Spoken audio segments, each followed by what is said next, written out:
Hey there, we're the Westlot Pirates and welcome to the show. We're here to share our thoughts on Northwestern athletics and college sports with thoughts and analysis from the visceral to the statistical. We run our tailgate with the red pirate flag flying high above as we give no quarter, especially the fourth. I'm Sam Walter. I'm John Lacombe. And I'm Eric Scuzz. Scouspo. Crack one open, absolutely.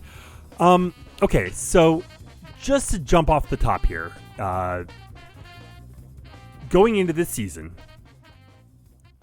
we thought that we would be kind of where we are now, 1-2. We knew the Tulane game was going to be tough. We knew the Western Michigan game was going to be easy. We knew Oregon was going to be nigh impossible. And here we are, and it's weird. And you hear so much grumbling and so much kind of uproar. And I've been struggling to figure out why necessarily. I mean, we played Oregon tough. Yes, the final score was not close. The game was never really in doubt, but it wasn't that Oregon just laid it on us.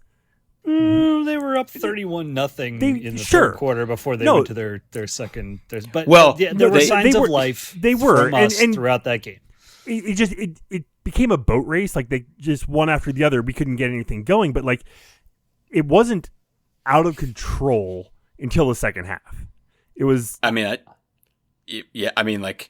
think what none of us expected was that we were going to be such massive determining factors in this game.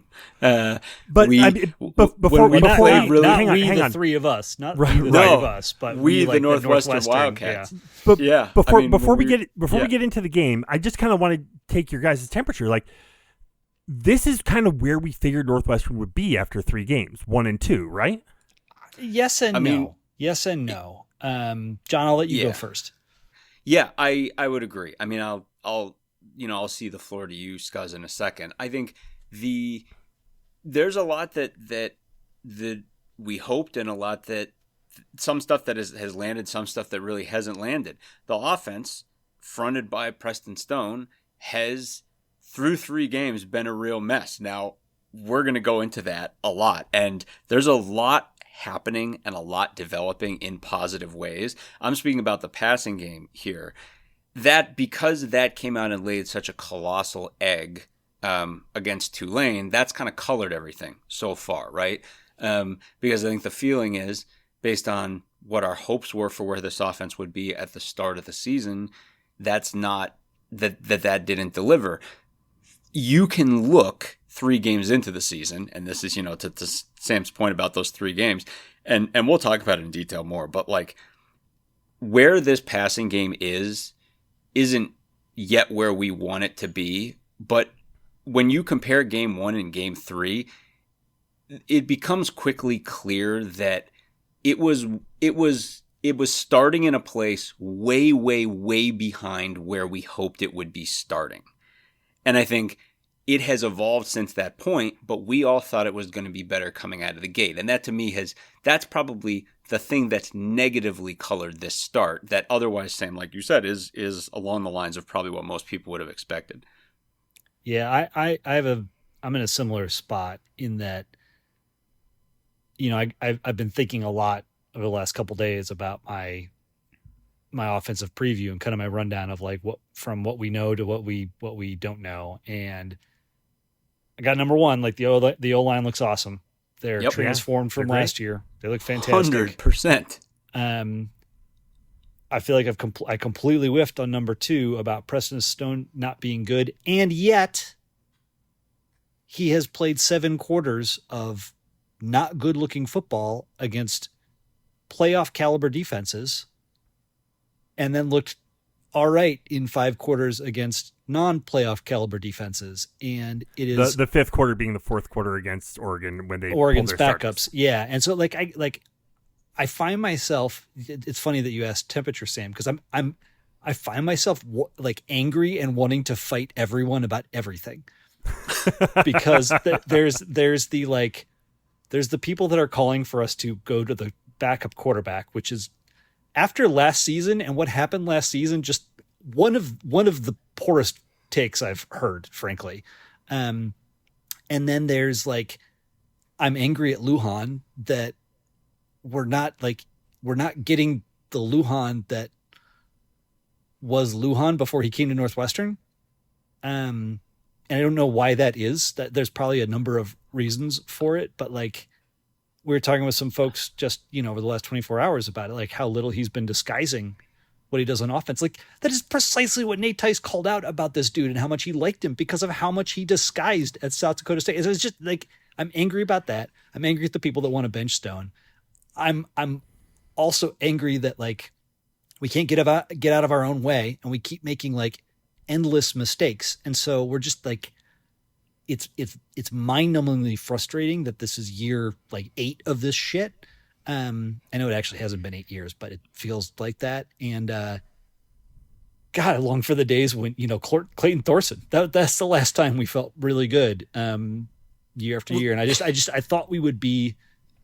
You said it well, John. I thought we would be further along. I thought we would look better than last year to start this thing. I still thought we'd lose to Tulane. I knew we'd lose to Oregon, but I thought we would look better. And the fact that the O-line is good, the running game is good.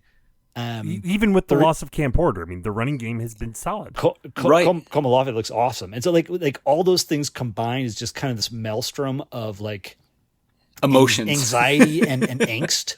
I'm like a teenager right now where like every take I see online, my urge is to fight it, which is not particularly healthy. So I just have like not done it at all, but that's where I'm at.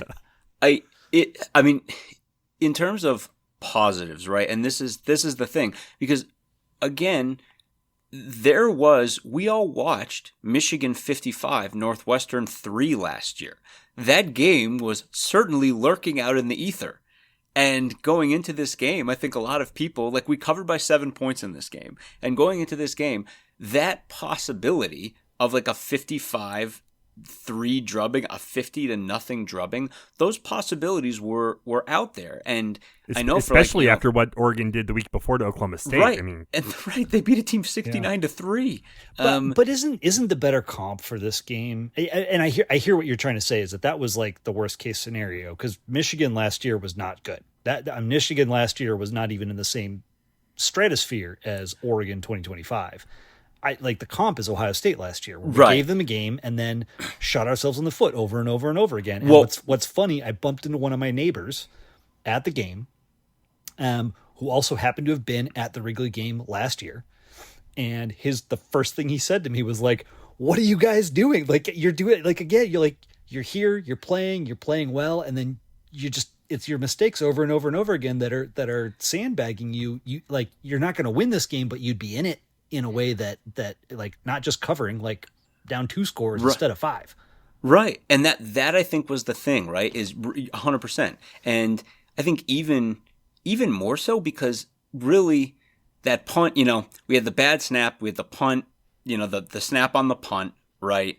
And then it cascaded, right? It's like there were like 2 games in that game. There was that game right up until those moments and the door fell out. And then Ohio State's offense kicked into gear and then they were absolutely dialed in. Even more so than that game, this one was like we had a couple drives that just mashed up clock where we were running the ball and moving it really effectively. And Joel Klatt, was talking on the broadcast, and this is, we were there. So like I watched this when I went through all the tape, but like they were very much on the fact, the announcers the entire time, like Northwestern's running the ball really well. They look strong. Oregon, because they're Oregon, and I think kind of almost like from a pride standpoint, is not rolling the safeties up. And that it's very much like they are like, we are not rolling the safeties up. We are going to ride this thing out. Our offense is going to do what they need to do, et cetera. And at the end of the day, Lanning was right. Like that's how it went. But the point being, they were like, in another game where Northwestern wasn't making mistakes, Oregon would have to eventually go fish and cut bait because keeping their safeties back against this running game was not getting it done. The run game was making holes and the backs were eating. And you can look at all that and be like, UCLA, Purdue, ULM, just like you're looking at those 3 games, it's like those teams most likely are not going to have that luxury. They're going to have to be forced into places where they have to pull those players up, et cetera. And that was all looking so good. And then this was also a game that on the defense and the offensive side of the ball, you had some electric performances. You had breakout performances, guys really stepping up. A bunch of guys had their best games of their young Northwestern careers in this game. And then just these brutal mistakes. And Stone owns a bunch of them. But it's not only him. And we had that one illegal formation play. We had a brutal holding play that wrecked a drive. And that was the thing. It was like we just had it. Like, I don't think the average Northwestern fan did not come into this being like, we would be in this with number 4 were it not for these brutal mistakes that we put on ourselves. And then folding that into this whole general sense of offensive malaise relative to the passing game that's existed since the start of the season. I think a lot of people are definitely down the well, and it's just weird because this team in a lot of ways played awesome ball against the number 4 team in the country and is about to pivot into this part of the season where we could really eat. So I mean, but I mean, it's a weird game that leaves a lot of people in a weird place. And for anyone who wants to dwell on those brutal mistakes, I get it.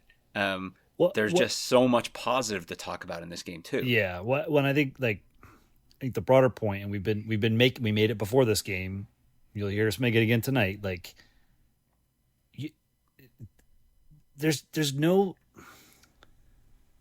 realistic way to judge Northwestern's performance to date, because so true.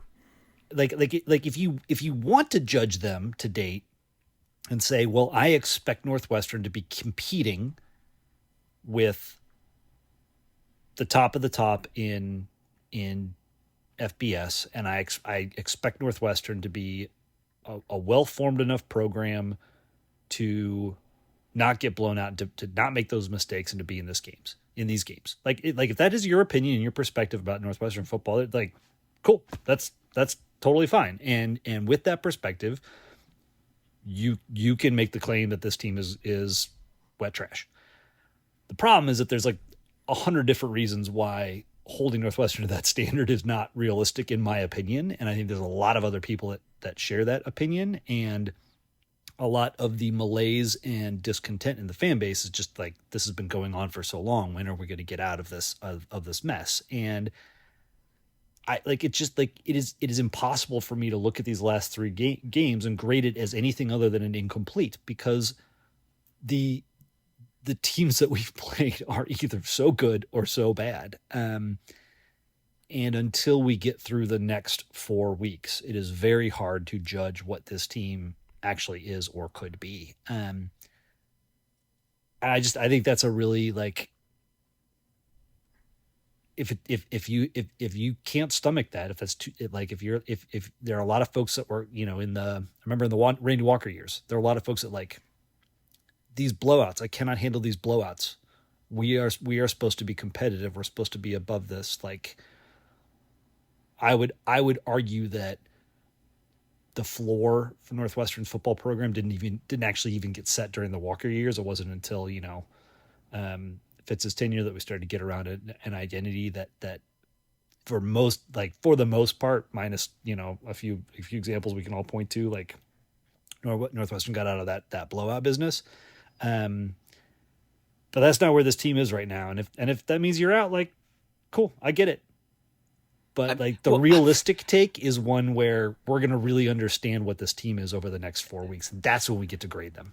And it's tough because, you've got like this $850 million gorilla, kind of the elephant in the room. That does not exist yet. That ain't moving any money, and that ain't bringing in any recruits yet. I know. Well, I know. Nobody's looking at the renderings, which also the renderings, the point is like 100,000 seat NFL stadium, and saying, I want to play there.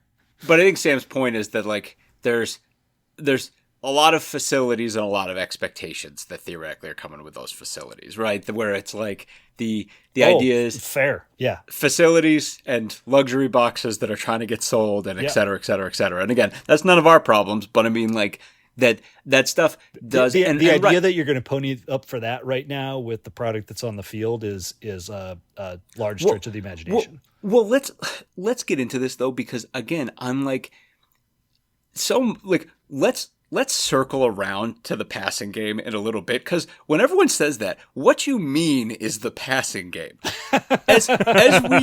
As we stated multiple times while we were all watching this game, for the love of God, this team can run the ball and play defense. Like, the amount of Northwestern teams, like, this whole thing, let's all step back as Northwestern fans. You can't shout from the rafters loud enough how good this offensive line is. This is one of the best offensive lines left to right we've had in years. It's all working. Duo, everything, that this whole system, it's 5 guys. And really, on the right tackle, it's Deuce McGuire and Martez Lewis rotating back and forth, because both guys refuse to lose the competition. So they both just keep playing. And that unit, from left to right, first of all, Tiernan is PFF's National Team of the Week. He's been one of the best offensive linemen in the country all year. And following a game against Oregon, he's PFF's National Team of the Week. Like, Tiernan is looking like a top 3 rounds draft pick right now. He's playing phenomenal football. But the whole line. 2021 and 2022 Northwestern football would have killed for a team that could run and play defense. Oh my God! Yes. Exactly. Particularly the latter. Right. And the other piece of it too is Berenson's a transfer, and Lewis is rotating in. But 4 of these other guys are guys we recruited, and they're all guys who kind of cut their teeth last year, with the exception of McGuire, and had their rough moments, but are playing through it. Carcello has improved so much. He's doing awesome on the inside. Eradikai, is like, you realize, like, this guy was kind of thrown into the fire the second half of his freshman year. He looks way better. Like, that dude's young. He's like, he's a sophomore. I don't even know how many games he played last year. He may still have most of his eligibility left. And McGuire, everyone said in camp, McGuire took a leap. He's looked great. Lewis is an absolute mountain of a human being, but it all just works. Like, you're all watching it. And, it's like, if we had rushed for 0 yards in this game, the average national fan would have been like, well, they lost Cam Porter coming into the game. They lost their guy that's been there for 6 years, which of course was a huge loss. And we feel for Cam so badly. But this offensive line is just cooking right now. And whether it's Komolafe, who looks great, or Hyman, who looked great between the tackles against Oregon in this game, or of course Reeder, who came in, in the 4th and had this awesome play. And you've got Daniel Anderson, who is a big-time recruit. And suddenly it's like, we got 4 guys in an offensive line that's playing really good. And, it's like, everyone talks about guys like, I don't know, Bursa or Herzog, who people saying great things about, and those guys aren't even playing because the offensive line in front of them is looking like it hasn't been this good in a long time. Yeah. And we've played good defenses. Now, if you're a stat head, and this is the problem with this is the incomplete grade right here. It's like, you're going to look at this box score and you're going to say, well, let's pretend Deshaun Reeder only got 3 yards on his carry instead of 79. And then you're talking basically 115 yards on 31 carries, which isn't horrible. It's not great though. But I think when you watch this in game, the moment, exactly. Yeah. And go back, like, John did a great job of cutting up a lot of the really good plays that Northwestern had and laying them out. And, like, you can see the push that the offensive line is getting in a whole lot of different modes and formations. And there are plenty of times where you can see where the offensive linemen are doubling up in that duo way to drive a hole at the point of attack. You can see our running backs getting the edge on occasion, which has not happened a lot in years past. You can see the way that Komolafe can cut in the hole. You can see Hyman sneaking through like tiny minuscule spaces. Like, there's a lot to work with here. You can also see this offensive line generally hold their own against a team in Oregon that absolutely prides itself and absolutely will generate pressure with 4 defensive linemen and no blitz against a whole lot of teams this year. Right. That's how they roll. And we did a pretty darn good job. Not perfect, because nobody's going to be perfect against this Oregon monster, but a pretty good job in that regard. And whether or not it translates against UCLA and ULM and Purdue and results in points and a victory. That's the test to come. But when you project it in your mind, like you can see it. That's the sort of stuff that's why I think we all have some hope coming out of this game. I also like we didn't sniff, the end zone. We didn't sniff the red zone until the fourth quarter, and some of that wasn't the running game's fault. But some of that falls on the offensive line. The false starts. For sure. We had I think a couple penalties on like formation penalties, and that was brutal. That sort of stuff kills us. I think if we're ready to transition to the passing game, I think go ahead. Real quick, like in interest of transitioning. So Hyman and Komolafe were 28 for 112, but 28 for 112, which are okay numbers, 28 for 112 with a long of 9. So the thing is, when you look at Hyman's 4.9 yards a carry, he's basically getting 4.9 yards every carry. When you look at Komolafe's 3.3, he's basically getting 3.3. And the thing is, and we saw this, particularly in the first quarter of this football game, but if you just don't screw up, when you're playing a team like Oregon, that's perfect. We bled like 10 minutes or whatever off the clock. The game plan was awesome. Yeah, it really was.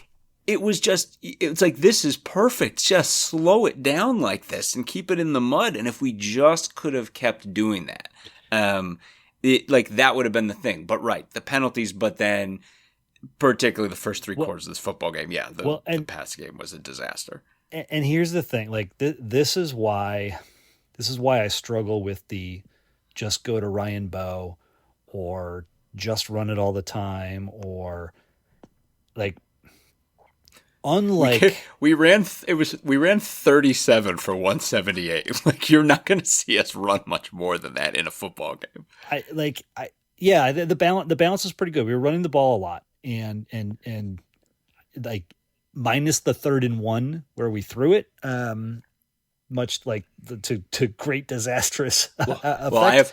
I have plenty of thoughts on that. Yeah, but before we get there, I think it's really important. This is another thing that I've just been thinking about a lot since Saturday.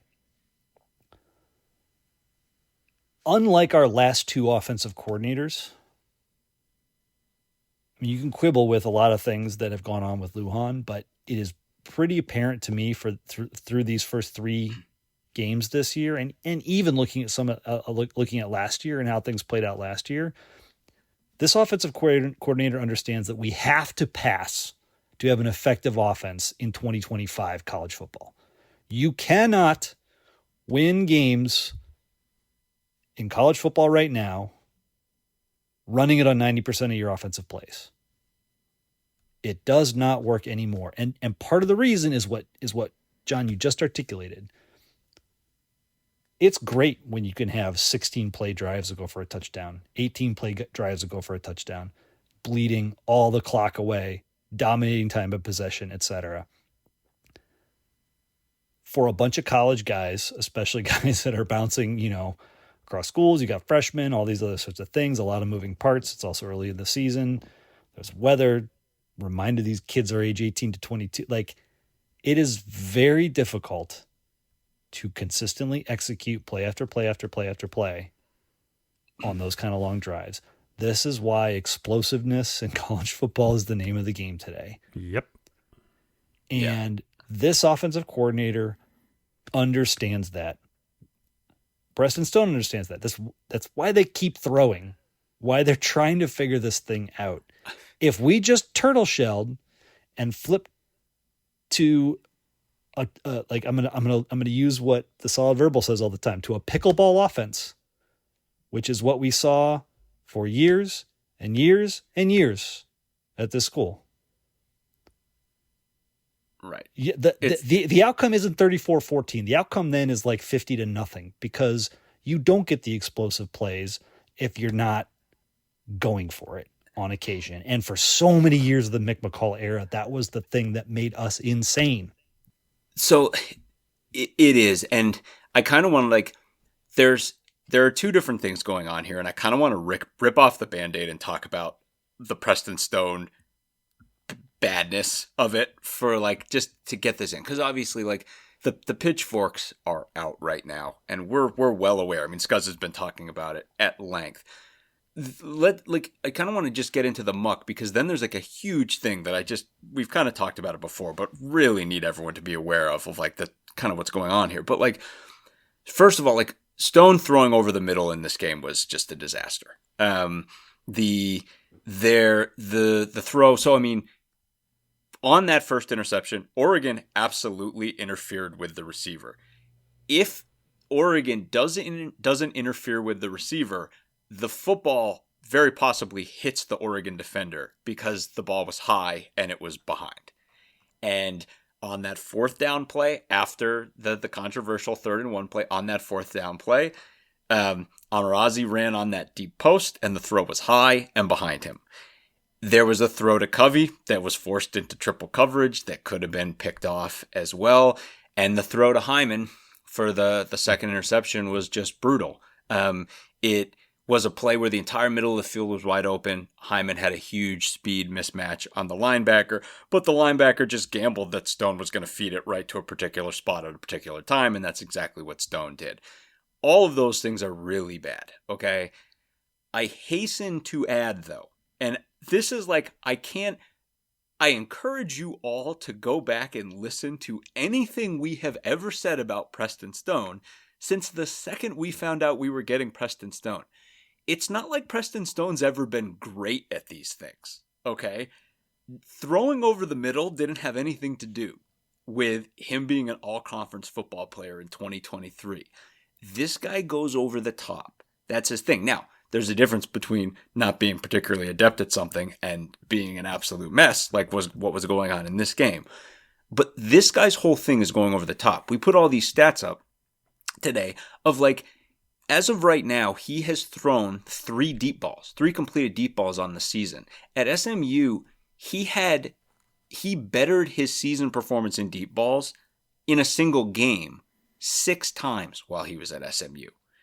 And that's the thing where it's like, on one hand, he made a couple huge mistakes, and there is still this lingering thing where he's like, ever since Tulane, he's felt like he's got to force and find like open guys, and it's messed things up. Can I double down on that? Yeah. It's not like, so the first interception, it comes right after the illegal formation penalty. Mm-hmm. Right. On was that first on 3rd and 3. The second interception, I mean, it comes after an incompletion on first down. The dropped ball out of his hand, which is like a weird thing that's happened every game. Like every game. That one's brutal. There's an aura of he is trying to do everything right now. And it's like, to me, that's the kernel of truth in like in the folks that are shouting, just run the damn ball. Of Stone doesn't need to be the savior. He needs to be part of the equation, but finding a way to help him get more comfortable and build that confidence, to me that is like the most important thing as we trend towards UCLA. And that's the biggest thing, because there are these huge silver linings in here that are like really big deals, where if I look and I'm like, what were my goals for this Oregon game? And this is like, what were my goals when I thought we were kind of just going to get our clocks cleaned straight up, where we were just like that kind of game where it's like, well, boy, we just look outclassed here, you know, like, and it's like our defense is okay, but their offense is otherworldly, and our offense can run the ball, but their defense is loaded with NFL guys and blah, blah, blah. But we still took this out of it. Well, it ended up that we ended up playing great football when we weren't shooting ourselves in the foot. And within the passing game, this is the huge thing, because you have heard us, certainly have heard me, get mad at Lujan, because I'm like, you can see week to week right now, he's trying to work things out. And this is the thing too, and like the scars we carry as Northwestern fans from the Fitz era stuff, where it's like we made these decisions in the offseason, so we are digging in, and that these are going to be the guys. That's not what Lujan's trying stuff, and he's really trying different guys and trying to get different guys on the field. Yes, this wide receiver point you shared earlier tonight is like spot on. This is the thing. Like, he's trying. You gotta understand, and this is like the thing that's really hitting home right now, where I'm like, I've been kind of complaining about this, and now I'm like, I almost have kind of circled back around to trying to give these coaches grace. They had no idea what they had in terms of pass catchers on this team at the start of the year. None. They knew kind of what they had with Wildy. They didn't know anything else. And I know we all looked at the stats and we were all like, well, but we saw this guy play and this guy play. They clearly had no idea. There are multiple ways to illustrate this. But if you look at this game and you watch the tape from this game and you look at the stats from this game, and really you look at the first 3 games of the season, the conclusion you'd come to is, if Northwestern had to put 4 guys on the field right now to be your pass catchers, 3 receivers and a tight end, those 3 receivers would be Griffin Wildy, Drew Brian Musso Wagner, who is in the middle of a breakout career season right now, and hitch your wagon to that little star right now, because that's a 5'8" gamer. That's a 5'8", 185-pound guy that's going out and doing nothing but making plays for this football team right now. He laid a guy out on a block, caught a monster pass that may be desperate oxygen for Preston Stone, and could portend big things in the future, because we've talked about how this team desperately needed another guy like that. He'd be wide receiver 2. Blocking freight train Hayden Elegon would be wide receiver 3. That guy lays the lumber. He was the only other wide receiver other than Wildy and Wagner who caught a pass in this game, but he blocked the shit out of the ball in the second half of this football game. Unbelievable. Your tight end would be Hunter Welsing, who made that awesome catch against Western Illinois, had a couple great catches in this game, has blocked really well. Those would be your 4 guys. In game 1 against Tulane, 9 different guys caught passes in that game. Wildy was 1. Wagner didn't catch a pass in that game. Elegon didn't catch a pass in that game. Elegon was out. And granted, Elegon was hurt for that game. But Elegon did not catch it, and Welsing caught 1 pass for 2 yards. The nominal best group that we all know, regardless of what you think who Northwestern's going to play, those are the guys Preston Stone trusts. Those 4 guys, I guarantee. Well, but I think what's really important is those are not the 4 guys that started on the field at the beginning of the Oregon game. And this is the most important thing about what happened in those 60 minutes of football. Well, and that's the crazy thing, right? Is right now, you'd be like, those are the 4 guys who should start. Not only didn't they start, those 4 guys have never played a down of football at the same time, as far as I can tell. It's and again, that's not because the coaches are being so stubborn here. They literally didn't know. This is all being figured out during the season with game reps on the fly. Almost none of these guys had any stats. Now, we have all talked about different guys and be like, oh, this guy played this guy, and like Wagner returned a punt for a touchdown last year, and etc. But if you look at the receiving stats are basically non-existent for our entire receiver core, for everyone other than Wildy. And they just had no idea. So now, and the crazy thing is, if you look at that group that I just talked about, and you say, all right, those are nominally the guys, and you know what? Like, Wagner's a little guy, but Wildy's got pretty good size, and Elegon hits like a truck, and Welsing blocks really well, and the line blocks really well. So having one little guy out on the field doesn't really hurt you that much. If you go with that unit, not only does that unit make Griffin Wildy the second fastest guy on the field, which has not been true all season, not only does it put 2 guys on the field that, for the love of God, Preston Stone actually feels comfortable throwing a deep ball to, which hasn't been true all season long, but the depth chart works out really well too. Covey is your sub for Wildy, Amarazi is your sub for Elegon, and Carson Grove is your sub for Wagner. But it's just crazy because, like theoretically, Drew Wagner, for all intents and purposes, especially if you're Preston Stone, is as high as WR2 right now. He was WR8 2 weeks ago. That's what we're dealing with here. That's the state of flux that's going on within this receiver core. Like Scott said, even from the start of the game, it's not.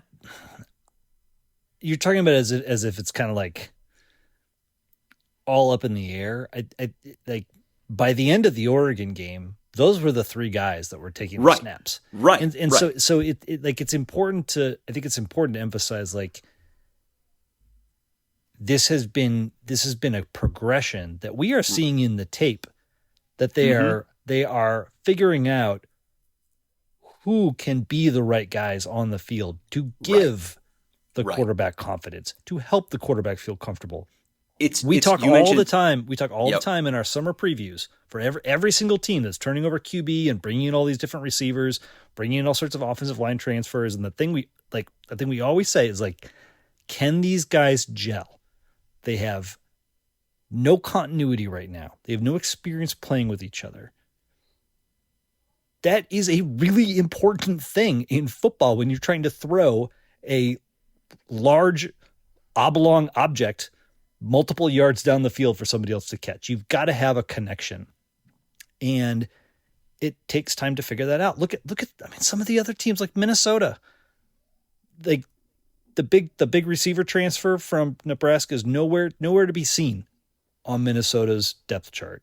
Coy Parrish is not the next Travis Henry, or Travis Hunter. Hunter, yeah. These things take time and they're not perfect. And so again, we're at an incomplete stage where am I happy with what I've seen in these last 3 weeks from our passing attack? Hell no. Right. And it's wild. I mean, you mentioned the transfers of it all, and it's like a few years ago, there wasn't this sort of movement around college football. You know, you had the team kind of progress from year to year, and everyone was learning to play with each other. Now you're transferring in. Maybe you're in spring ball, maybe you're not, but there is no preseason. It's not like in the NFL where you got 3 games of preseason to try to work out the kinks.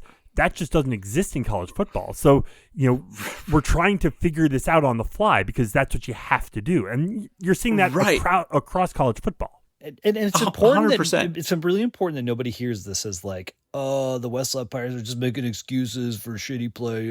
That's not what this is like. No, I mean, this is literally what has to happen. They've got to figure it out as they're flying the plane a little bit.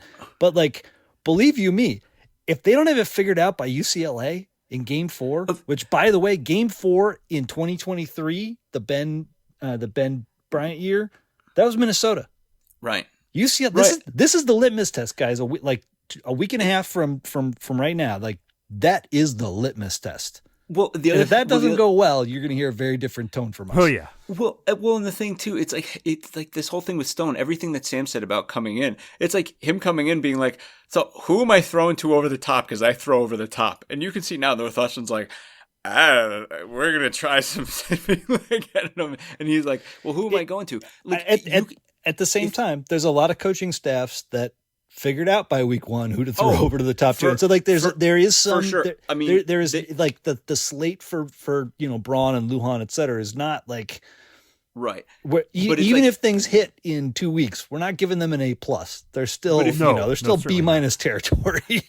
But if you look at our 3 guys who started the Tulane game at wide receiver through 3 games, it's 21 catches for those guys on 46 targets. 21 catches on 46 targets. And Wildy's carrying a lot of the water there. But again, on the flip side, Wagner, for anyone who's like, is Drew Wagner really WR2? To Preston Stoney is, because Preston Stone wants to throw deep. Think of it this way.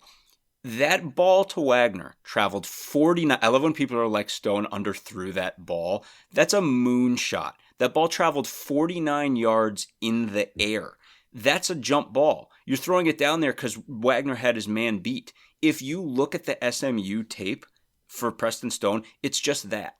It's that pass to Drew Wagner 50 times. He throws moon balls where either his guy gets to it or no one gets to it because Wagner broke it. if you're Preston Stone right now, and that's what you want to do, that's who you are. You want to throw balls with 50 air yards on them. Who do you think he wants to throw those balls to? Preston Stone wants to throw to Griffin Wilde and Drew Wagner when he throws those balls. That's where his comfort is right now, because he just tossed one. He's done it twice to Wilde. But Scuzz made this point. Those Wilde passes, including the pass in this game, were kind of like those deep posts where Wilde ran a great route and had the inside leverage. The ball to Wagner was just a moonshot. That's who Preston Stone is. So in Preston Stone's mind, nominally, Drew Wagner's WR2.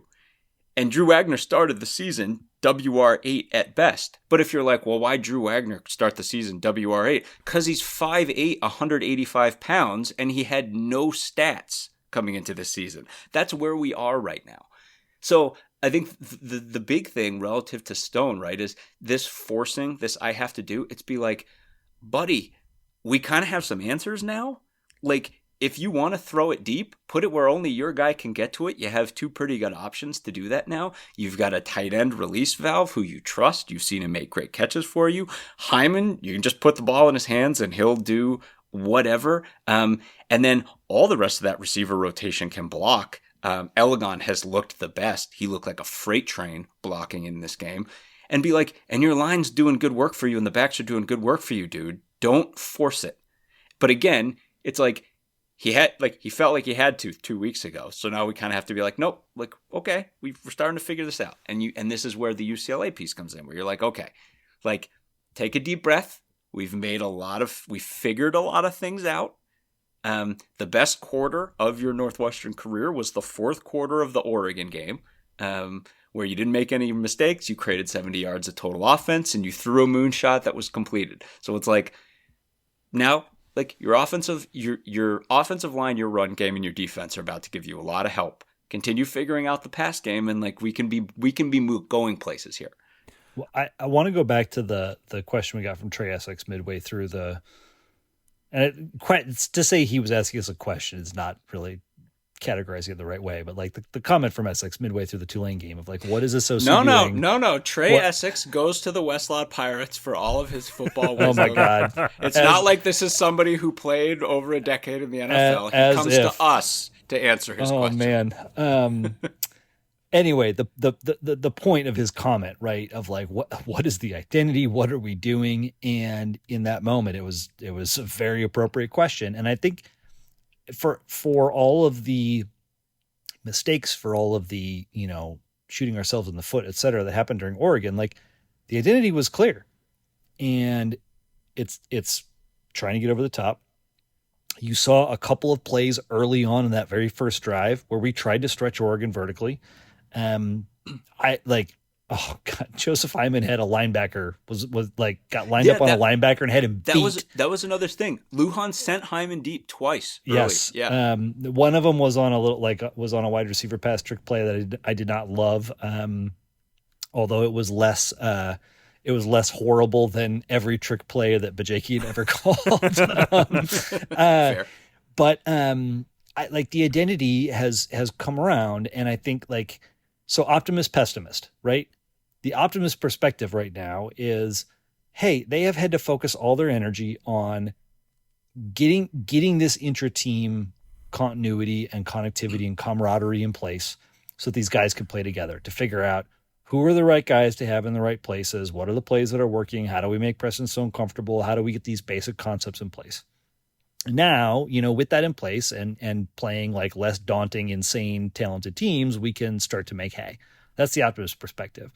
The pessimist is like, you've lost, like, everything that you demonstrated as an offensive coordinator at the FCS level is gone. You're disguising your running attack, the ability to teach and develop, passing games, etc. It's all like, it's totally out the window. And sure, we're getting a little bit better running game, and yeah, we might get our passing game a little bit more in order, but we still are not going to have the fortitude that it's going to require to go toe to toe with an Illinois or a Minnesota and maybe even a Purdue, et cetera. So this is like rubber meets the road against UCLA, where we really start to see, do we start to see some of the disguising? Do we start to see some of the the second level of, instead of Hyman running across the formation and stopping at the sideline, turning upfield in a wheel route, stressing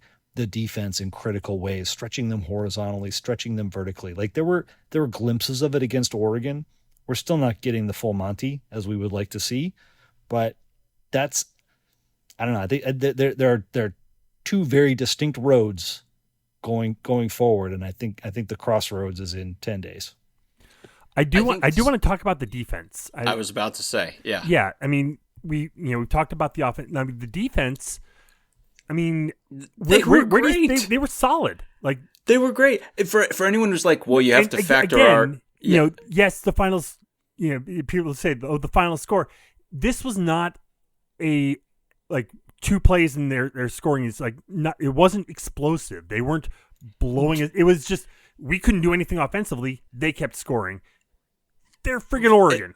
For anyone who's like, well, you have to factor Reeder's touchdown run into our rushing numbers. Well, you better factor Dier's Hill's 66-yard run into Oregon's rushing numbers, because if you take it out, they had 110 yards on 29 carries. Like, the run D was good. Yeah, they threw it was shockingly good for how good Oregon is.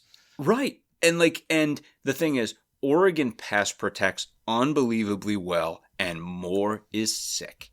His pocket presence is awesome. And that was what they did really well. But I didn't find a way being like, oh man, we are just like we just can't get in there. They're awesome at it. They're great at pass pro, and Moore is just really good at moving around the pocket. And we chased him for a little while, and he made a couple great throws. Great by him. Moore is greatly improved from what was seen when he was at UCLA, which makes sense. He was, he was young there, right? But this was one of the questions. This was one of the big questions. I mean, this guy was literally the Heisman favorite coming into this game, which again, he's not anymore. But I mean, that's not like we knocked him out of the pole position. A couple other guys had great games, but this is to say, like, they're viewed as really good. But I mean, there are a couple really big things that are very apparent through 3 games relative to this defense.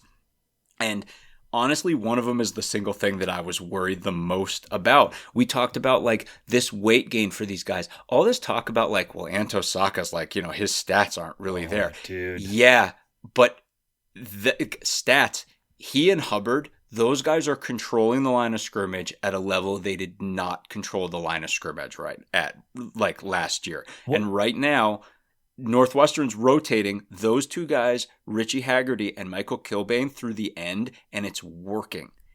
And Carmine and Najee Story are playing really good football inside, and Braden Bruss and Robert Fitzgerald, 2 guys we talked about, big pivot point guys, are playing really good behind them. The front 7 for this football team is really good right now. And like that's a thing. It's like a front 7 and Josh Fussell playing the way that he's playing right now, like that's a lot. That's a lot of defense. And I mean, it's like we ain't playing Oregon in 3 of the next 4 games, okay? And we ain't playing Tulane either. This is a big deal. The defense looks really good right now, particularly against the run. Yeah, they really stepped up. This was our big concern of how can they be on first and second down. And I forget which drive it was, but it was in our end zone. I think it was to start the second quarter where they put out our quote unquote lighter defensive line package. And John, you called it out immediately. Like, wow, we are rolling the dice here. And on first down, Anto Saka got in the backfield and put a hat on the running back, and I think he squirmed out of it and managed, no gain or something of that effect. But like, or maybe that was the play where like Saka hit the running back, and then I assume like Hubbard hit the QB, but it was like an RPO concept pass, and they got 5 or 6 yards. Regardless, like in the face of this absolute monster of an offense, our defense performed quite well, and specifically in the space we were most concerned about on first and second down against the run. They were really solid against a team that's awesome running the ball. For sure. I was quite dismayed at our we were not able to cover Oregon's receivers, and that is There's a lot of teams that are going to be unable to cover Oregon's receivers throughout the course of this year, but we were also down like our 2 top corners. Once Fussell went out, right? That is what I start to get worried about going forward, is depth. If Fussell and then Garner Wallace and Damon Walters, if all these guys are dinged up, that is a big concern for us. Yeah. It's right, and that's the thing. Like, but it's like I'm trying to stay front foot. Like, for example, Nebraska. You're like, well, gosh, this team that's got so far. We talk about, man, if we can just get to 4-3 and go to Nebraska. And it's like, yeah, well, then what happens? Well, what if Nebraska just can't run the ball at all in that game? And it's like, which is, if you've been following, and Scuzz mapped it out, Nebraska's thing. And Nebraska, by the way, couldn't run at all this past weekend. They could throw with Dylan Raiola, but I think we're being like a team that doesn't protect unbelievably well on the offensive line against our pass rush that wants to throw the whole game. I think a lot of us would be like, all right, let's roll with that. Like, the run D looks a lot better, and it's going to enable us to do a lot of things against teams that aren't Oregon. And right, I mean, I think that's the thing. And right, like you said, like the coverage, that depth back there, which is something that I think we were all aware of at the start of the season. And the longer that Damon Walters is out, we hopefully, can get that guy back in the rotation too. But I mean, you got a young guy like John Stevens coming out and making hits. Like, that's a true freshman, in his 3rd game playing against the Oregon Ducks. And like, that guy's obviously going to be a name on this team for a long time going forward. It's just defense. It's just so funny, circling back to what we said before, like, the defense is playing really well right now, and we can really run the ball. It's just like, I feel like the amount of times both of those two things have been true at the same time in recent Northwestern history is almost non-existent. And it's almost like just if this team just can give Stone and just be like, hey man, like, look what this D can do for you. Look what the run game can do for you. And look at the new weapons that are coming into play for you. Just don't force it, man. Like, you'll get them. Let's just punt. Like, you'll get the ball back soon enough. That's the thing. Like, the D, I guess 2 other guys I'd single out, right? Uline has how many picks now on the season? 2. It looks like he could have had 5. Like, it's like the Xander Mueller thing. Like, he's always in the right he's always in the right place. He's always ready to have a hand on the football. And Robert Fitzgerald's going to have like 1 million tackles this season, apparently. Like, apparently he's going to have, like, I mean, like Lord have mercy. This guy's 10, like averaging 10 against Oregon. I mean, he's on pace to just like coast by 100 tackles on the season right now. My favorite defensive player to watch right now, and if you go back and watch the highlights that John cut up and put on Twitter, Braden Bruss. He is not going to have 10 tackles a game, but he is going to absolutely smash a dude 15 times a game. He comes in with so much heat and so much speed, and it is the closing speed. There were a couple of plays where, Oregon. There's one play that comes to mind where we had a guy get through the offensive line to pressure Moore, and he stumbles and loses his footing, and Moore just kind of rolls out and hits a guy at the original line of scrimmage. And I believe it's Bruss comes out of nowhere to just annihilate him. And there's a couple other times where, like, you can see him reading the play and then attacking into the backfield, and his speed is palpable, and it is awesome. I mean, it is the polar opposite of what we watched in 2021. I'll just say that. When you say flying out of nowhere and annihilating someone, I mean, that's Bruss. You didn't even need to say his name. Yeah, right. It is amazing. And the other guy who we should mention too, I feel guilty I didn't mention him earlier, is the captain, number 1. Carmine Bastone's turning in NFL reps out there. Watch the tape. Watch the tape that we put up there, like the times where we're hitting, like, stopping Oregon for no gain or whatever. He's matched up on Oregon guards and getting separation into the backfield. He's putting in NFL reps and playing himself into an NFL conversation right now. Bastone it truly is incredible, the trajectory that he's been on. and he's been such a good feel good story that it's almost like, I don't know, like you kind of get lulled into being like, well, look how far he's come and now he's here. And it's like, no, it's like, look how far he's come and he just keeps getting better. Like, I mean, he just keeps getting better and better and better and bigger and bigger. And now all of a sudden he's like, whatever, 3-something and powerful. And again, like turning in NFL reps against Oregon and suddenly playing himself into a getting drafted conversation. This guy is, again, turned down Cornell to walk on at Northwestern.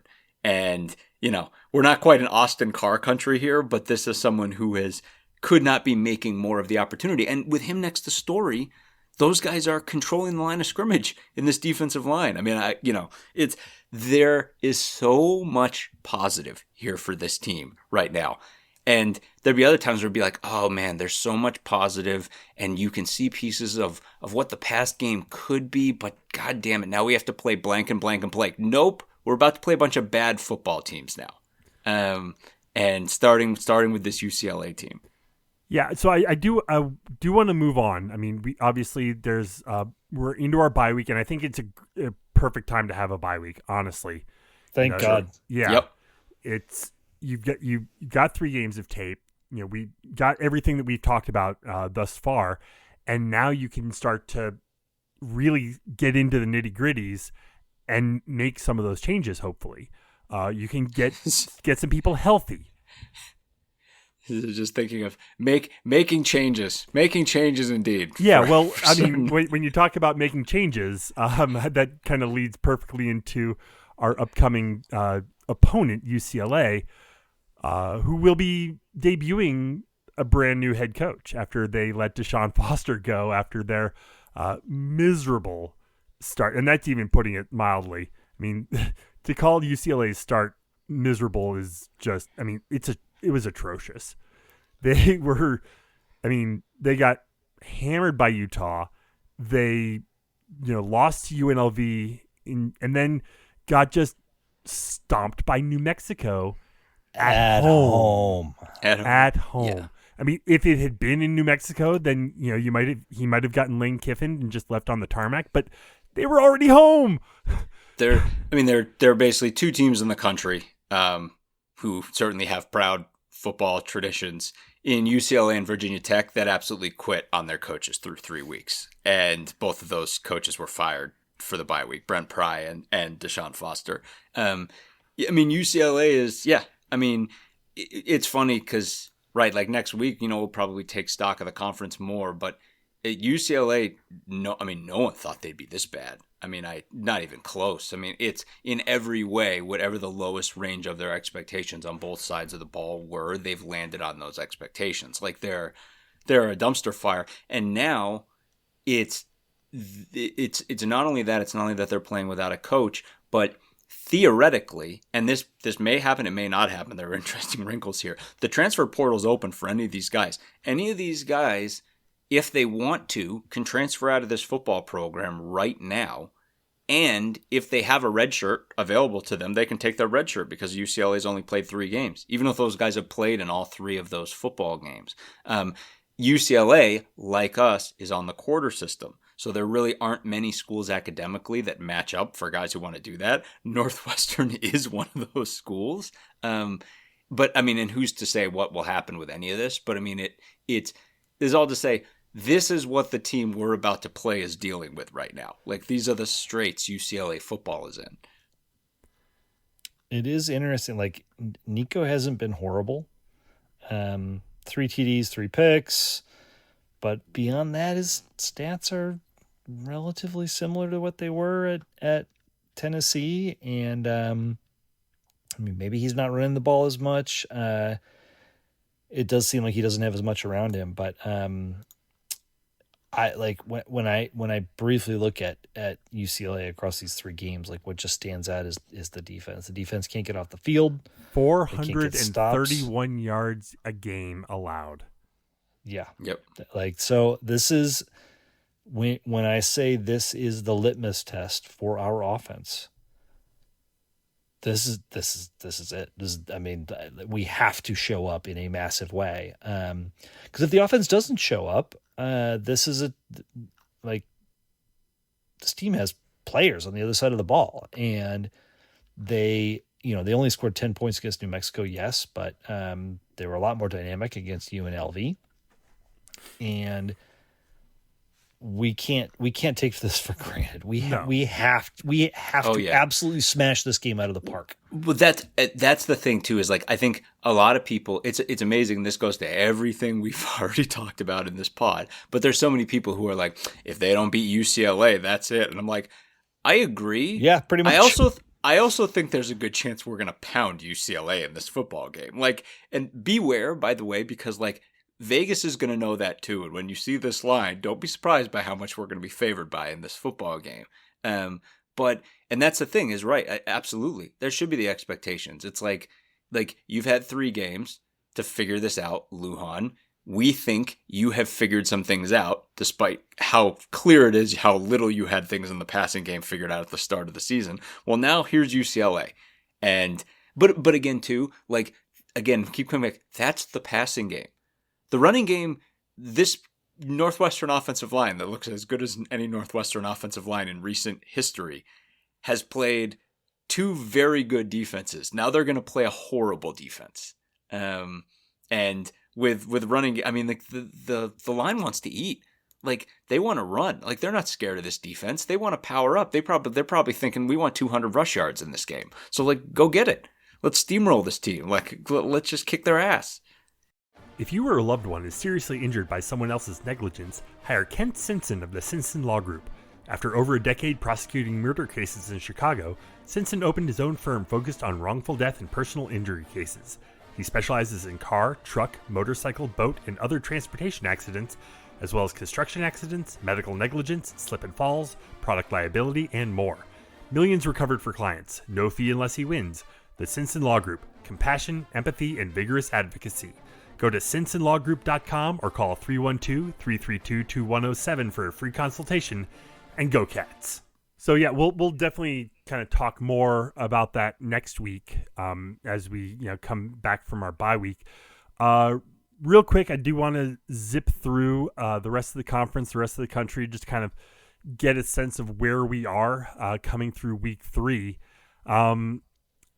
Anything kind of stand out as far as the Big Ten is concerned? I mean, there really wasn't much in doubt as far as the Big Ten goes. I think the biggest question mark, or 2, I would have to say. 1, Minnesota going on the road and losing to Cal. That's the one I circled. That's the big one. Yeah, that's the one I circled. And so like this like Minnesota does not look great. They look fine. Now, interestingly, Darius Taylor did not play in this game. That's one of the 2 big things. Whether that's just rest or is he actually hurt? I haven't heard that he's hurt. He was hurt, but I think like they haven't given any like, oh, he's out for this many weeks or something like that. But the key thing being, right, this is a guy who's been banged up before. And what we said about Minnesota in the preview was like, Minnesota's run defense is going to be awesome, and they have Darius Taylor. Well, in this game, they didn't have Darius Taylor, and Cal threw the ball all over them. Yeah, the run defense was great, but honestly, the bigger problem here is they couldn't score. So Drake Lindsay was 19 of 32 for 205 yards. I mean, amusingly, he put up very similar numbers to Nico. To Nico at UCLA. But I like the wide receiver conundrum at Minnesota is quite similar to us, honestly. They have not figured it out. They've got LeMake Buckington, who's been pretty good a number of games in a row, and then after that, there's just not much consistency on offense for them. And this was tough on the road. Cal's a team that had a lot of success last year, and then their entire team turned over. They're 3-0 now this season, so like they might be more solid than maybe we're giving them credit for. But Minnesota doesn't look maybe as good as was anticipated coming to the year. The one of the game I want to mention, and I don't want to kind of go too deep on it, but Purdue, they lost, but like, are they they feel a little friskier than I think we gave them credit for going into the season.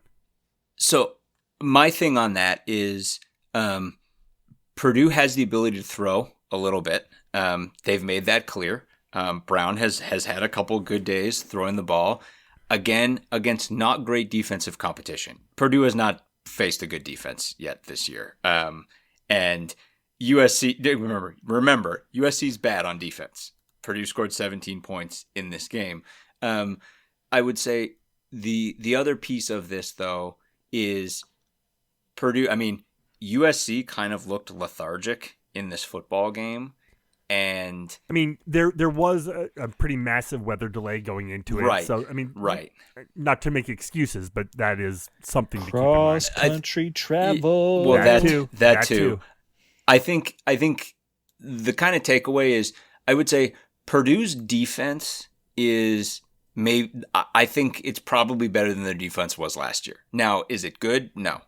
But they seem to have put a couple of pieces together. And remember, like, the kind of culture that they brought in, like a lot of these UNLV guys, like Odom, they've got stuff that they're going for here. And it could be that they've put a little something together early. Again, I think the larger takeaway, though, is like Purdue couldn't run the ball in this game at all, and USC's run defense is not that good. And USC, was kind of like, eh. So I mean, I'll give you a little more concern than that. So Devin Mockabee had 12 carries for 45 yards.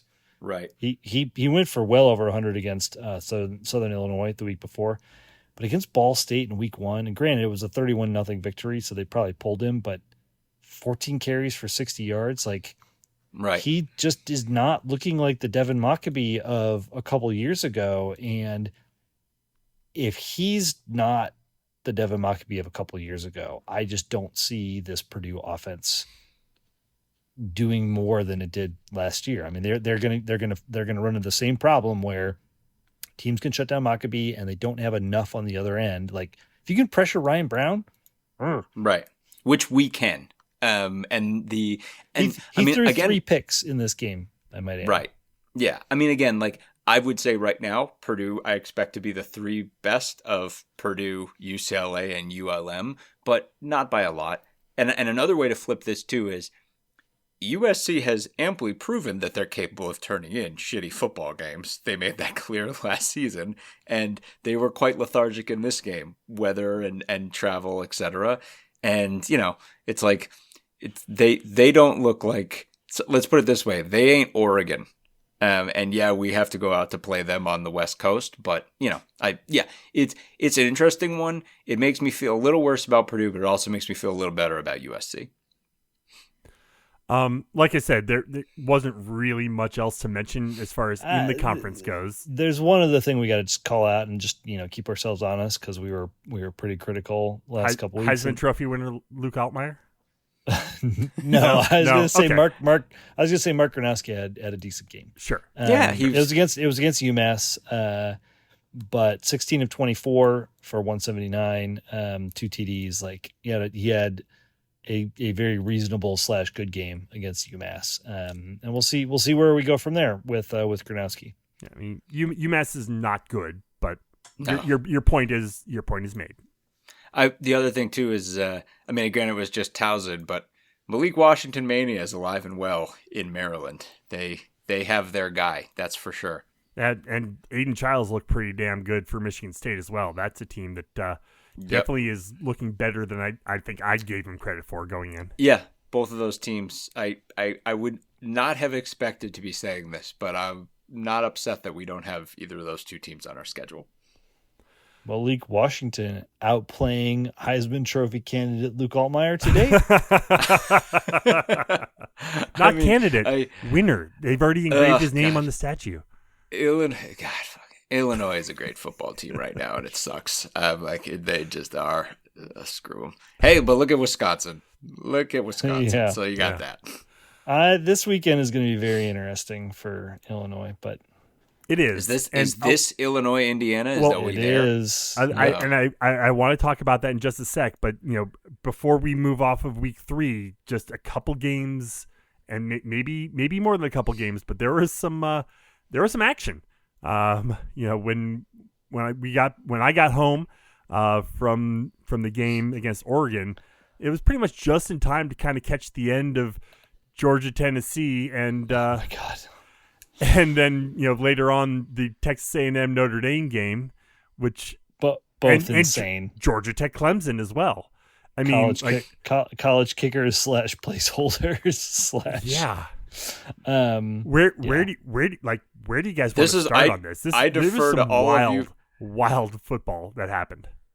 I was drinking in the parking lot when all this happened, so you guys are going to have to. So look, I mean, speaking of drinking, Georgia Tennessee was drunk. Yeah. So this game was just like back and forth all game long. It was 21-7 after the first. It was 21-17 after the second. It was 27-28 after the third. It was tied after the fourth. Tennessee had so Georgia threw like a 50-yard touchdown on 4th and 6th to tie it. Mm-hmm. And then Tennessee drove down, seemingly had the game in hand, and then got a false start penalty to push them back 5 yards with 7 seconds left in the game, and then missed the flipping field goal. Come back for OT. The kicker, the Tennessee kicker, has an identical kick in OT, 41 yards instead of 42 yards, I think, but from the exact same spot, drills it, and then Georgia turns around and scores a touchdown, boom, seemingly boom. With ease. Yeah, to win the game. I mean, this was just very, very drunk. As drunk as A&M Notre Dame, though? A&M Notre Dame was also crazy. But I don't know, maybe it was because of the night game, and you just didn't expect I guess you wouldn't have expected 81 points in a Notre Dame Texas A&M game either. But I just the finish of that game, just Notre Dame scoring to go up, seemingly 7, but then fumbling the snap on the extra point. Yeah, and then the ensuing kickoff gets taken back for a touchdown, yet it's called back for a hold away from the play. And then A&M just marches right down the field. Boom, boom, boom. 4th and goal, gets the game-winning touchdown with seconds left. Egregious missed holding call on that last play. Big time. Although time. I also think that the holding on the kickoff return for a touchdown was generous. Yeah, I mean, there. Sure. But to me, what was most crazy about this game was Marcel Reed, the quarterback for A&M, just throwing bombs. I mean, Mario Craver averaged 29.6 yards per catch. Casey Concepcion, 20.5 yards per catch. Ruben Owens had a 24-yard catch. I mean, their receivers in general averaged 21.2 yards per catch. That's bananas. 17 catches for 360 yards by A&M's receivers. That is a massive departure from what you would have expected from Notre Dame's defense over the years, and frankly from A&M's offense over the years as well. The only SEC team that I have any interest in talking about is the greatest Vanderbilt football team in the history of Vanderbilt University. That's not even hyperbole. They're going to be 5-0 ranked and going to Alabama in 3-4 weeks. Diego Pavia is really fun. He is so much fun. This team's beating the crap out of Virginia Tech and South Carolina. Both of those were road games. Yeah, they went to number 11 South Carolina and beat them 31-7. That is very impressive. The tech thing, not super impressive, given how that team has quit on their coach in the season and everything else. But they're horrible. But yeah, this was friggin' impressive. Although I don't know, maybe, but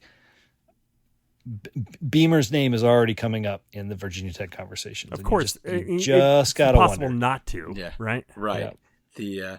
It's It's just so funny though, where it's like I'm looking at the schedule and be like, they play Georgia State now, Utah State, then Alabama, and it's like at Alabama, time TBD. Yeah, that's a night game, baby. Like that game is that's going to be maybe your national game. That's going to be a big deal. They beat this team last year, and they're gonna, they're gonna be ranked, and they're gonna try to do it again. Either of you guys clocked the Duke Tulane game at all? Before we go there, I want to talk about another ACC game. Oh yeah. Wait, Scuzz, let me put. What could it possibly be? I wonder what team Scuzz could possibly want to talk about. Dabo Swinney's 1-2, bitch. Yeah, he's handling it great. Oh too. yeah, real class act. Definitely taking it in stride. Oh, screw that guy.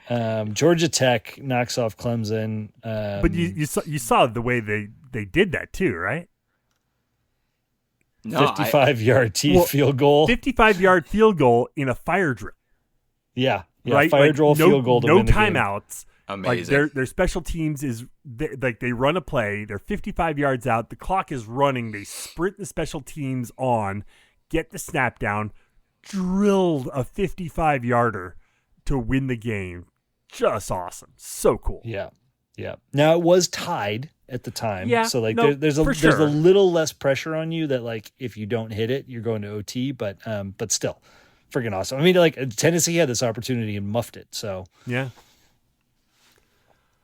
Hey, there's one more game on week 3 that I wanted to hit, like going back to Big Ten. Okay. And like it was an absolute blowout, but like the Penn State faithful are freaking out. They are.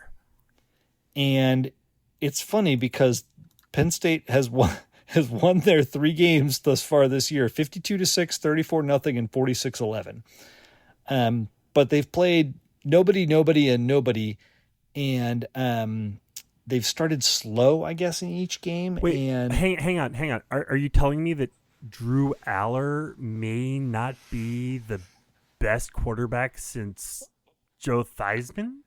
Or that Penn State fans aren't entirely rational? Well, yeah. Little column A, little column B. Little column A, little column A, little column B, yeah. And I say all this out of like, I bring this up with like zero Northwestern context. This is not about us versus Penn State. This is just about like kind of what we said coming into the season around like, hey, Tyler Warren's gone. How y'all going to score points? And they're doing it, but at a rate that has their fan base like greatly concerned. And I'll say it now. They play Oregon in 2 weeks, and I think they're going to get their ass kicked. It's possible. I mean, again, like I would love to catch the fumes of that. In my mind, I'm just like, I love this sense of malaise. I love this sense of like. I don't think you're going to love the fumes of that. Yeah, well, hey, this is that's a game. Wet, angry Nittany Lion comes to Evanston. I don't think you're. That's. Well, I guess we're going there. Shit. Yeah. No. I mean, whatever. I mean, like the Penn State malaise, like sounds fine for me. I don't think I'm circling that game. But yeah, Sammy, you were gonna talk. I was gonna talk Tulane and Duke. Tulane goes to 3-0, knocking off a Duke team that played pretty well. I mean, Mensa has been piling up pass yards, but the key thing is Jake Retzlaff. What is it? I'm looking 356 yards of total offense. Threw for 245, ran for another 111, and 4 touchdowns on the ground. So it's like, yeah, that guy's a really good football player. And Tulane is looking like a very good football team. Tulane is not ranked, which is surprising. They go to Ole Miss this week. Yeah, that's the thing. I think everyone's been like, let's see what happens against Ole Miss. Seems to be the kind of thing. But because the thing is, with Boise losing and then USF losing to Miami, I mean, Tulane's in the driver's seat. Mm-hmm. And I guess this is when the rubber meets the road. Like, is this weekend for them? So, but Retzlaff looks phenomenal. The defense is really good, although they gave up more yards to Darian Mensah relative to than I would have liked to see relative to like how Duke played against Illinois, but they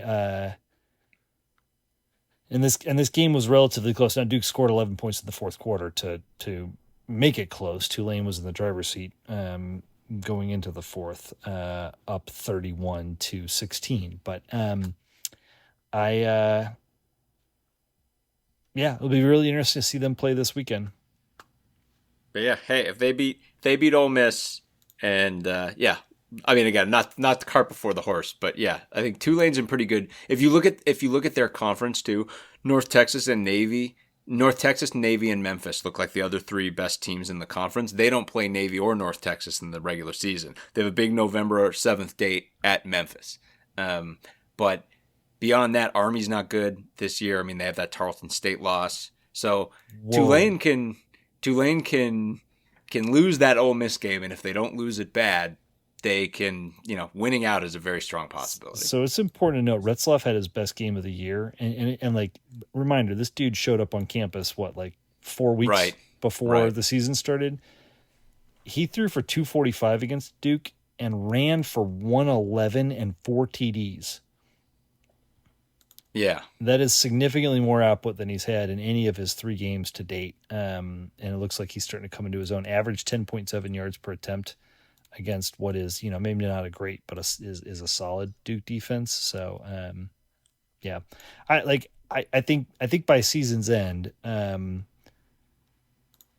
Northwestern fans are going to be looking at the fact that we started the season against Tulane and then played Oregon in week 3 and be like, holy crap. Also, Retzlaff's 15-2 as a starter or something now. The track record is it's nuts. Yeah. So, moving ahead to this upcoming weekend, obviously we get a nice weekend off. You guys got any plans for the weekend? I got a 4th grade soccer game to go to, but nice. No, not really. Honestly, probably that Illinois Indiana game's on the docket. Aside from that, a little R&R. Yeah. It's homecoming here at Indian Hill High School, so we'll be attending that on Friday night, and then we'll see where the wind takes us. So you're not going to necessarily be tuning into the Iowa-Rutgers tilt on Friday night? Nope. Yeah. I might watch the highlights afterwards, but that sounds like 3 very boring hours. On Fox. So, yeah, that game's in Piscataway. I mean, Rutgers could win that game. They've kind of scrapped and clawed their way to 3-0, and Iowa's scrapped and clawed their way to not 3-0. So, I don't know. What's the line on that game, Sammy? You know what? I'm really pissed off Iowa at ESPN. Iowa by 2.5. Where are you seeing that? Because ESPN doesn't have the lines on their score page anymore, which is it's really like annoying. I am actually seeing it on the ESPN schedule page, so it's Iowa minus 2.5. Okay, I'm looking at the scores page, so that's it is so interesting how ESPN went gangbusters, full speed ahead on gambling everything last year, and has pulled back in some very notable, visible ways this year. Wait, didn't they start their own Bet ESPN? They started their own sports book. And maybe they're trying to draw eyeballs over there, but I just felt like you couldn't load the ESPN page without being just inundated with lines and odds and takes and everything else last year, and it is much more subtle here in 2025. On the schedule, I'm not seeing it there either. Far right, I have it on the schedule page. Beside, next to the location weather. Let's move on from this. Yeah. Anyway, so Saturday, Maryland at Wisconsin. So I'll provide lines here. Yes, please do. I can see the lines. This is a fascinating line. What do you think the line on this game is? I'm sure Wisconsin is favored, which is preposterous. How much do you think they're favored by? 8? 10.5. Whoa! I know. Come on, Malik, let's go. I know. Let's go, Malik Washington. That's practically a challenge against this particular Wisconsin. Come on, Malik. I know. So that game's on NBC, 2:00 on Big Ten Network. It's not the Civil War anymore. It's the Platypus Cup, I guess. Oregon State. we talked about our line a lot. Oregon's 34.5-point favorites in this game. Yeah, So they're juxtapose that they're against gonna our mop the line. floor. Yeah. Poor Oregon State. Just, seriously. them and Washington State left for dead. Shells of their former selves. Yeah, they're going to get the new Pac-12 next year, C'est which la is vie. basically the Mountain West Redux. 2:30 on CBS, Michigan at Nebraska. This is fascinating. Any other week, this would be the game. It's super fascinating, and I think Michigan hasn't exactly looked great. But it's the quarterbacks alone make this just a phenomenal game to watch. I don't know. I think Michigan, losing at Oklahoma is Right. like. I guess it remains to be seen what Oklahoma is, but if Oklahoma's better, then they're ranked number 11 right now, but okay. Right, yeah. Right. Yeah, Nebraska almost lost to Cincinnati in a veritable home game at Arrowhead. Right. So Michigan 2.5-point favorites in this one, which is, I think this is going to be a close game. Like I'm fascinated by this game. Like I feel like it could go either way. Here's a game that won't be fascinating and won't go either way. Purdue at Notre Dame, 2:30 on NBC. Yeah, Purdue's 2-1 right now, but the scheduling gods have not done them any favors. They will be ahead of our game. They will be 2-2 after this one. Yeah. So this is random, but I'm going to throw it out here while this game is on the docket, and that is that Notre Dame is celebrating 50 years of women's athletics at Notre Dame this weekend, and have invited a lot of female athletes, including my wife, back to celebrate. So she and her crew, compadres, what do you call your crew? Like your crew team? Scullers. Yeah. They didn't scull. She was in the Boatmate- the 8-woman boat. So yeah, boatmates. Anyway, they're all gathering for this. So there'll be a crew. If you see a bunch of folks in green sequin jackets on the TV, that's probably my wife and her crew. Anne Marie's not going to wear her purple sequin jacket that she wore to the Northwestern game. No, but it got so much love at the Northwestern game that she was inspired to potentially get another one in for next week. There we go. More sequins. Yes. Here's the big one. This is the game of the week right here. 6:30 on NBC. Illinois at Indiana. Number 9 Both Illinois. Number 19 Indiana. It's even better too. Both of these teams have looked great. Yeah. Illinois looked really great, but both of these teams are great. They've both showed up for this game like in form, and I used 5.5-point favorites, which that's even seems high to me. That's credit to IU though. These two teams are good. This is a good game, and I think we talked about the loser of this game is probably still in good shape, but. I think good is the operative word. Great is not accurate, and that's because both these defenses leave something to be desired. Yeah, which means for sure. This Illinois is going to be, especially a shootout. Yeah. This is going to be a shootout, and it's going to be a contrast of styles because Indiana has not looked great against the run, and Illinois is going to absolutely just try to pound them to smithereens on the ground. Even and on with the other Heisman side, Trophy winner Luke Altmaier at under center.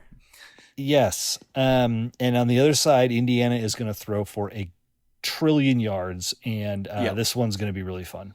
Yeah, I think I still think Indiana's the more balanced football team, Yes, but Illinois' offense is sweet. Yeah, it's going to be a great football game, and it's a night where it belongs. Will Kurt Signetti and Brett Bielema wrestle? That would be great. 6:30 on CBS. Apple Cup, Washington at Wazoo in Pullman. Meh. 20.5. This ain't a Hallmark. The only thing that interests me in the halo of this Washington team is what appears to be a growing question of where Jed Fish will be coaching in 2026.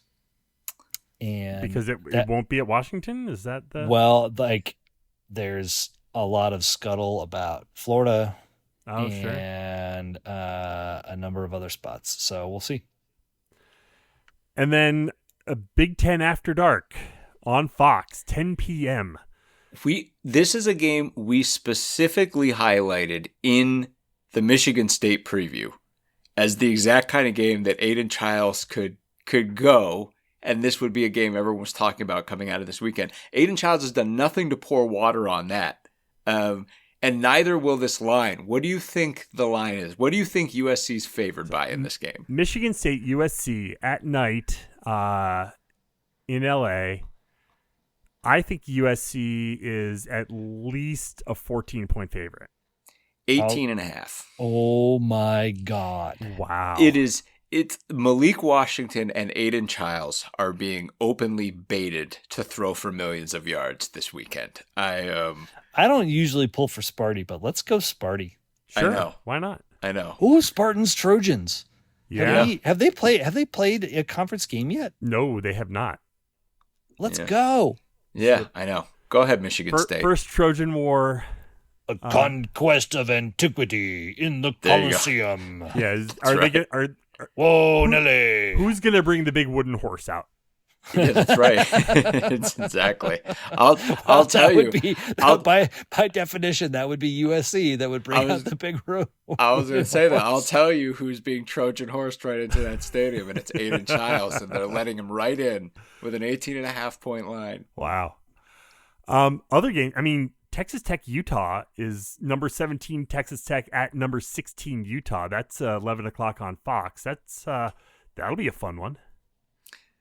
Yeah, I don't know. I mean, all I know about Utah is what they did in week 1. So, but I guess, yeah. I mean, again, that's like one of those ones where it's like, you said that, and I was like, oh, Texas Tech's ranked. I'm like, wow. Yeah. Auburn, Oklahoma. That's another battle of ranked teams. That's the 2:30 on ABC. I don't know what to make. Yeah, I don't know what to make of Auburn. Again, that's the same thing. Honest. Like, I still don't know what to make of either of those teams. It's still like early. I'm like the Oklahoma game. Big win over Michigan, but I still don't know what the deal with either of those two teams is right now. In Mateer, I trust. Yeah. Yeah. They're putting Belichick at Central Florida on Fox at 2:30. So, oh shit! Are you going to make me root for Scott Frost? No. So.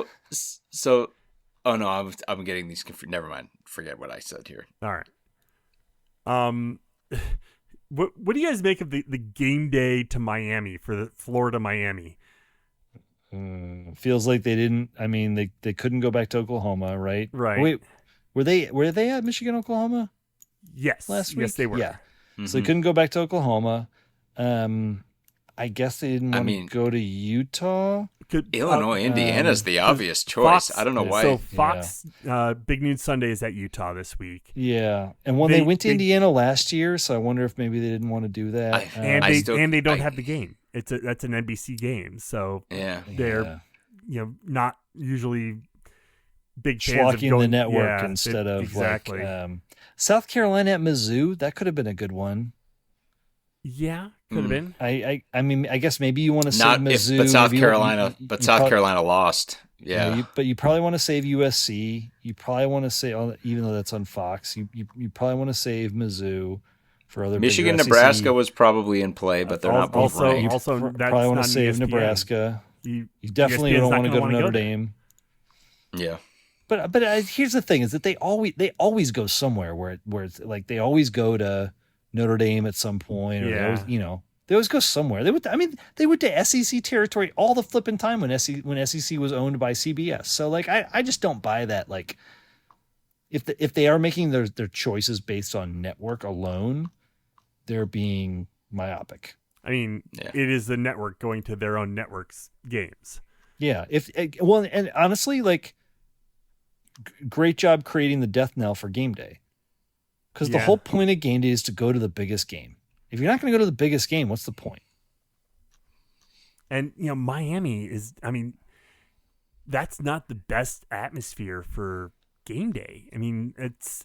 Miami's Miami, Florida. If Florida wasn't 1-2, sure, but like I'm I just think this like, would be viable. But Florida being 1-2, this is kind of stupid. I mean, like, because you even said like, what did I call it? I said like South Carolina, Missouri. And you're like, oh well, South Carolina lost. I'm like, yeah, so did Florida.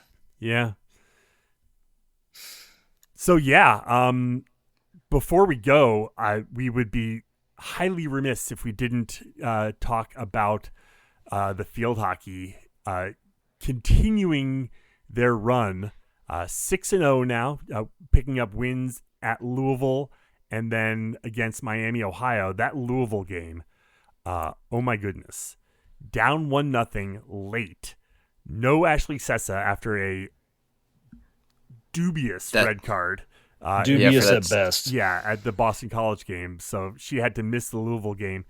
Cats down 1-0 late, tie it up, and then win it in overtime on just incredible shot. Kind of scrum around the goal and then fires it in. Awesome play.